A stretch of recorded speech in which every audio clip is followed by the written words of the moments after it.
From the inner sense of time comes the ancient poet's rhyme, bringing us the master key to open up the mystery. From the depth of time and space, we arrive in quiet grace, finding what is meant to be as we explore the mystery, pouring forth from days gone by. We can hear the poet sigh from the depth of ecstasy, moving into mystery.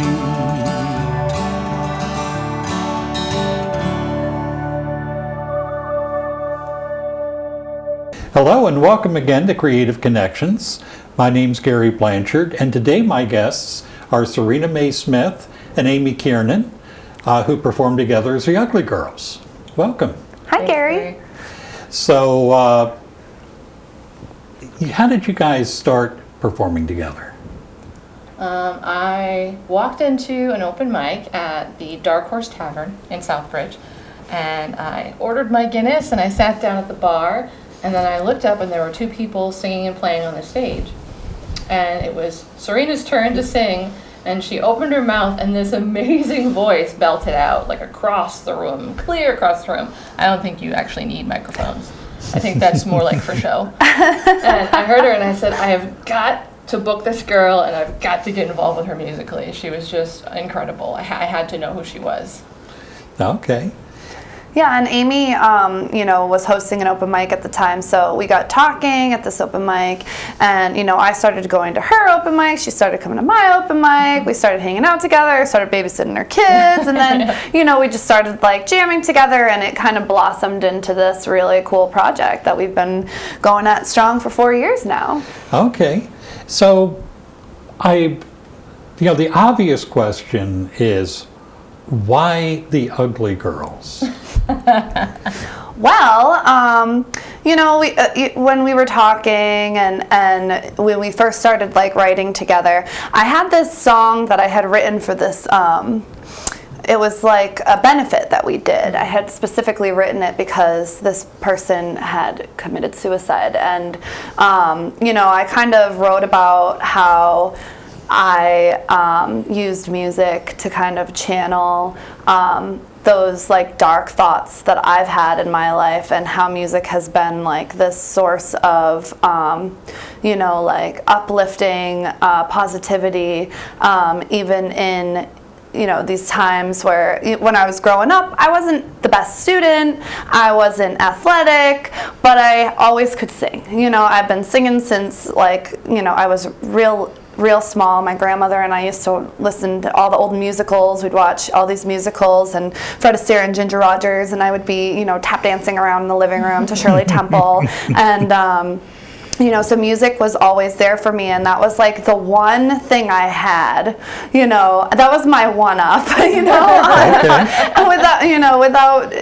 but that was something that I knew that I had that was special, even if I wasn't a straight A student. And I got bullied really bad, and Amy did too, and that was something that we kind of related to. And I don't know a single person that, with this culture that we're in, that puts so much emphasis on, your outward appearance and being, looking a certain way in order to be beautiful, and otherwise you feel ugly and you feel inadequate.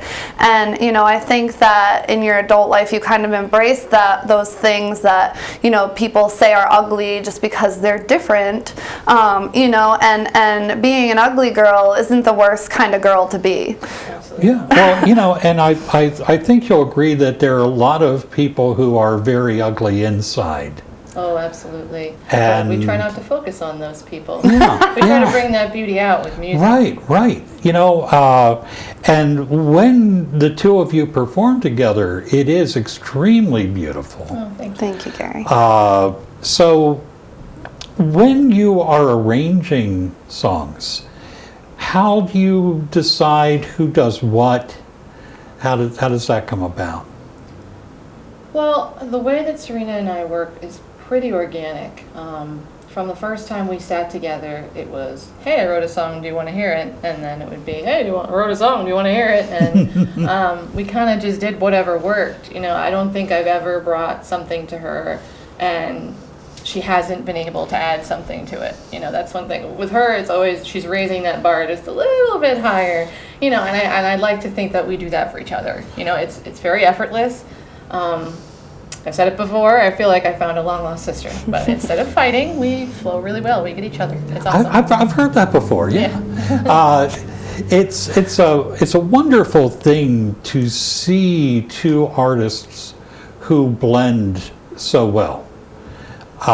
You know, and it kind of makes me think of groups like Crosby, Stills and Nash, who sound beautiful together, but they tend not to work so well together. What's it like inside the Ugly Girls? We are, you know, best friends, and we have been pretty much since we met each other and started like playing together. I think that, you know, even though we have led different lives and walked different paths, a lot of the ways, you know, the things that make us who we are, and our personalities kind of jive together, and we get each other, and you know, we love each other. I love you too, buddy. You know, and that is I think a wonderful thing for people to see, and I think to me it really shows when you're performing. You know, the connection that you have, not only as musicians, but as people. So, you know, there's that thing about talking about music is like dancing to architecture, whatever. So let's stop talking for a few minutes and let's hear some music from you. Works for us. And we'll pass that thank you, across Gary. to you. Appreciate it. Watch out, guys. If I keep getting guitars on the show, I'll have to invest in a couple of guitar stands for the studio. Yeah, I guess so, huh? Mine was $15 on Amazon. Oh, your stand. Oh, Yeah. I was like, your guitar? Oh no, my guitar was not $15. I'm like, no, you. Although I did get a good deal on it. I bought it off of our bass player, Greg. He decided he wanted an old Gibson, and he's been Okay. kicking himself in the butt about it ever since. So why did I sell you my Taylor for $500? I'm like, because you love me. We got enough room there? You want to move my chair? I think I got enough room. I just had to kind of shift my armrest. What are we playing, dear? Do you want to start with the first song we ever wrote? Sure. Couple 2. There's that thing about staying in tune. I'm going to stand because for me being in a chair feels very unnatural. I hope that doesn't bother anybody. Oh, no. You stand, Mama. All right, ready? Sure. This one's The Station. It's the very #1 song we wrote together.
you really take the time to hear me out? And so you'll make a fool of yourself without a second thought to what it does to somebody else.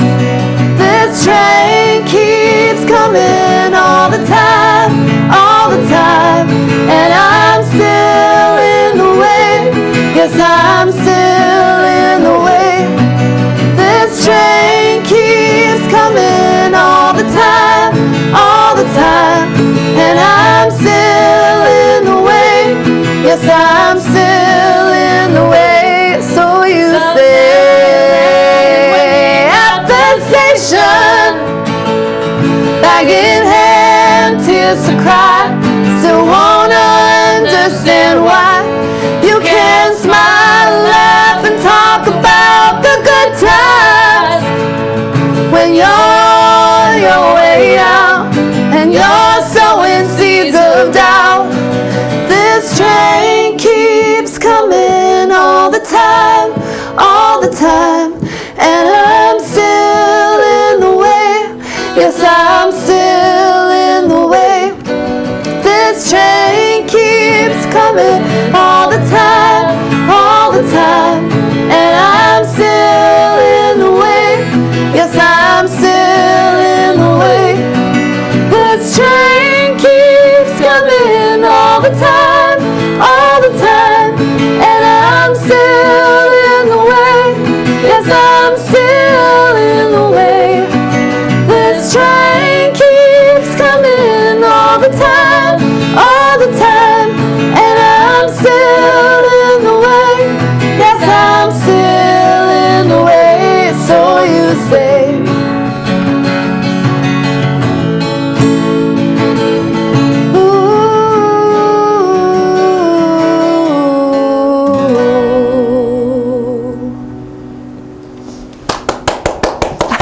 Beautiful. Thank you. Beautiful. Thank you.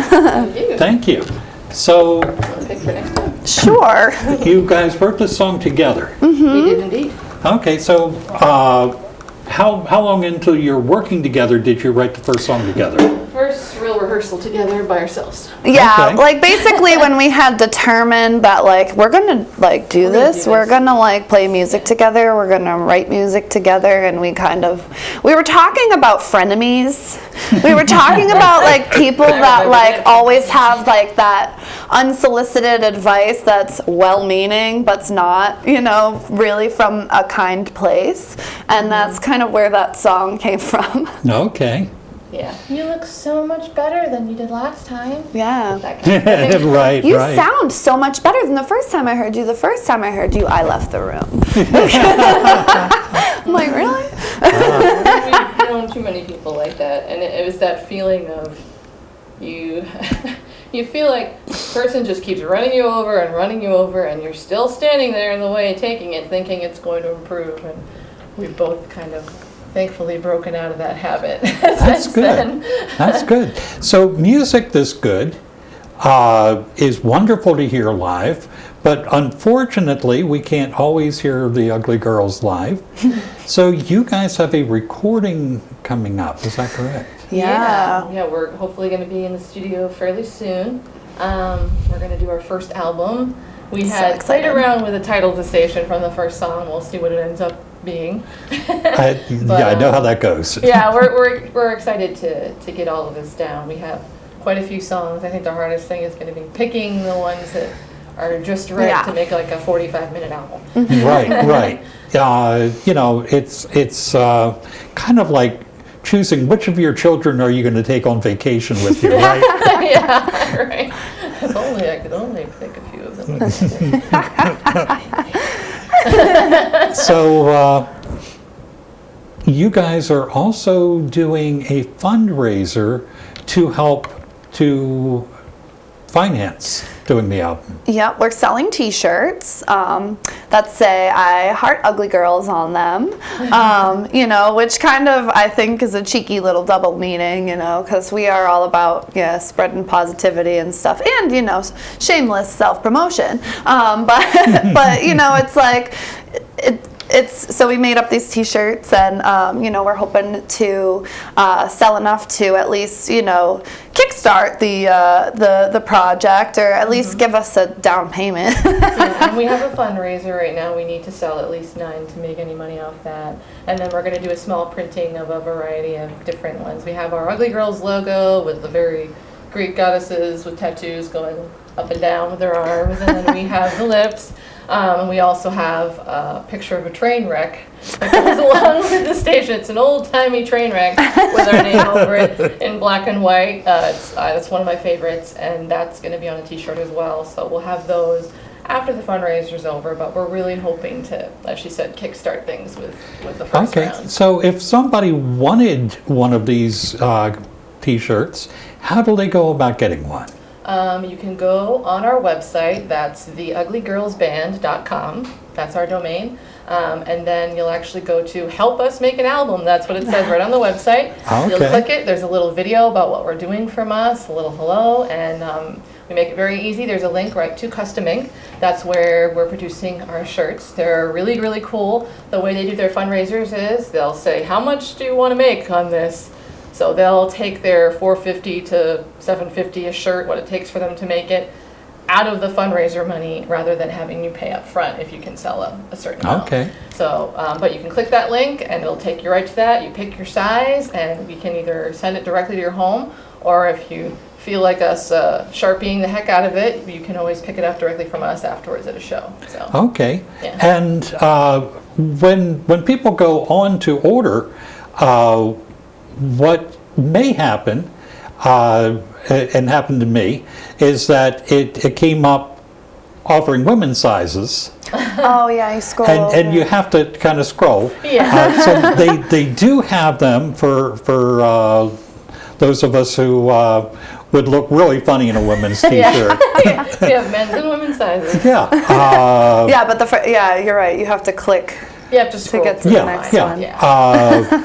So definitely I encourage people to go and do that, because this is a great project. Thanks, Gary. So when you're choosing songs, is there any, there's 6 Amy songs and only 5 Serena songs. Not really. It's going to be, I don't know, what one do you want to do? I don't know. Yeah, because I think, we both, it's funny because, you're always your own worst critic too. And, yeah. There's certain songs that I do that Amy, when we have gigs, she'll be like, play that one. I'll be like, that one? She's like, I like that one. I do the same thing to her. She's like, that one? I don't want to play that one. Yeah. Isn't it funny sometimes that the things that you judge as not your best, the audience will perhaps love and clamor for, and you find yourself thinking, what am I not seeing? Yeah. Yeah, I actually went to a show. I was at WMB concert. I'm a member, and Livingston Taylor was playing, and he talked about teaching his kids at Berkeley and how there are going to be parts of the song that you don't like that maybe the audience will like. So when he gets to a part of a song that he really doesn't like, he actually sings that the loudest, so he's convincing them that he loves it just as much as them. And I thought that was a really interesting technique. I was like, oh, I'll have to remember that. Yeah. So let's see, where do I want to go next? When you perform, if you're performing a lot, and if you're trying to make a living at it, you do perform a lot. Yeah. What kind of mix do you do of your original music with, kind of the familiar covers that people might want to hear? I think it depends on where we are. Yeah, it definitely depends on the room. Some people are more open to original stuff, and then we definitely play places where it's all requests, and it's all weird requests of songs. It's so play Def Leppard. It's like we are so not Def Leppard. But we always try to, accommodate those requests as much as we can. Yeah, we pulled some Journey out of our bottoms the other day. That was fun. Thank God for cell phones. I was like, yeah, I know that one. Let me look it up real quick. And that is a great thing that, we do have song lyrics that we can sort of get a hold of quickly if we need to. So play us another song. Okay. What this time? Tag, you're it. You choose. Tag, I'm it. Let's do Sorry. Or should we do, did you want to do Don't Go Fallin'? I like that one. You like that one? Fan. Okay, we'll do Don't Go Fallin' in Love. I think I might have played this the first time I was here. Okay. But this is a fun the one. first time you were filmed or the first time you were here? Oh, well, the second time I was here. The first time it made it to the television. Unfortunately, the first time Serena came on solo, we had a problem with the recorder, and we didn't realize till later that after the first 30 seconds, none of it filmed. And I had to embarrassingly call Serena and say, excuse me. I lost my homework. Can I have a reassignment, please? Okay, so here we go I with think I'll stand up this time, the Ugly too. Girls. All right. 1, 2, 3, 4.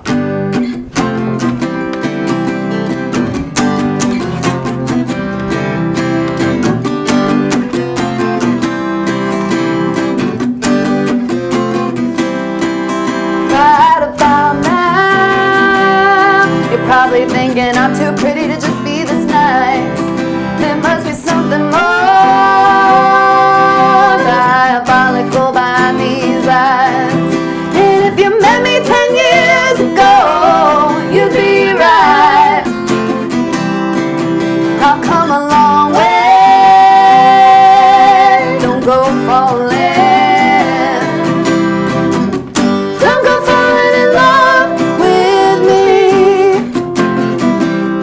I checked my schedule. Says I got no availability. Say you wanna take a chance. Think you're gonna wait and see. Well, don't say I didn't warn you, boy. Don't go falling in love with me. Ooh, don't go falling. Ooh, don't go falling. 'Cause I won't take credit for your bitter, broken heart. Maybe you should've listened to me when I told you from the start. When I said you can't have my heart. But right about now, I know you're probably picturing me in white and bouncing babies on my knees. And I'm sure they've got your eyes. Well, maybe I've got bigger plans for my life. Gonna go a long way, so don't go falling. Don't go falling in love with me. I checked my schedule. Says I got no availability. Say you wanna take a chance. Think you're gonna wait and see. Well, don't say I didn't warn you, boy. Don't go falling in love with me. Ooh, don't go falling. Ooh, don't go falling. Ooh, don't go falling.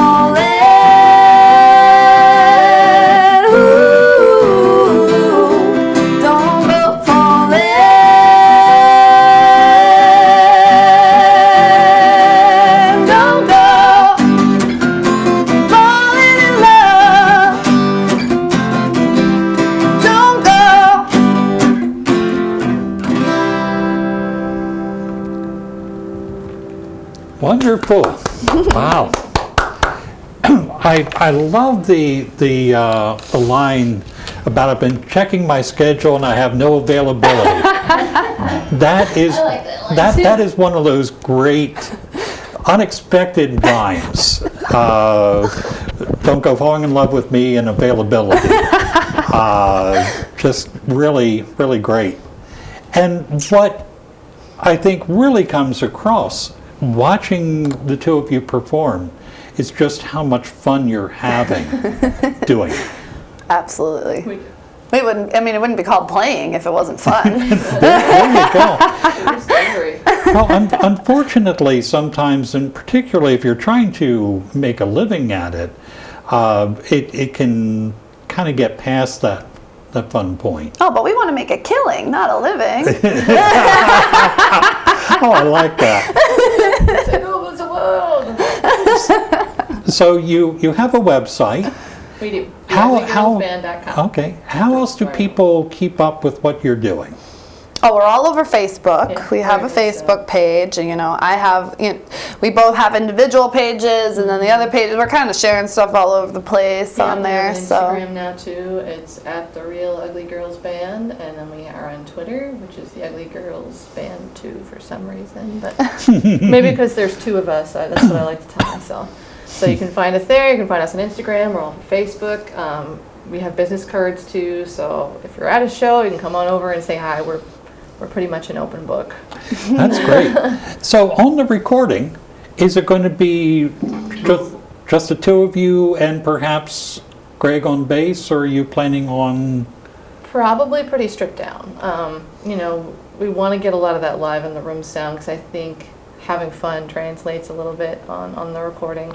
So we'll focus on the guitars, the voices, maybe some percussion, maybe bass would be nice. Everybody likes bottom end, So we'll see how it goes. It's sort of funny. You get into the studio. I remember doing my album, and I got in there and I went, I just want to do 5 songs and I want to keep it simple. And then by the time I was done, I had 10 tracks plus a hidden one with like 15 instruments on it. I don't think we're going to go quite that nuts, but we'll see where it takes us. I definitely feel it think out. there's some songs that we like the understatedness of that we probably will just keep it like how we play, if you were going to hear us live. And then there's definitely those songs that could definitely support more instruments too. So I'm sure it's going to be fun. Yeah, we'll go where the music takes us. Yeah. Well, I'm really looking forward to the album. We are. And I want to thank both of you for coming in and sharing your music with us. Thank you so much for Thank having you. us. And I want to thank you all for tuning in, and we'll see you again next time on Creative Connections.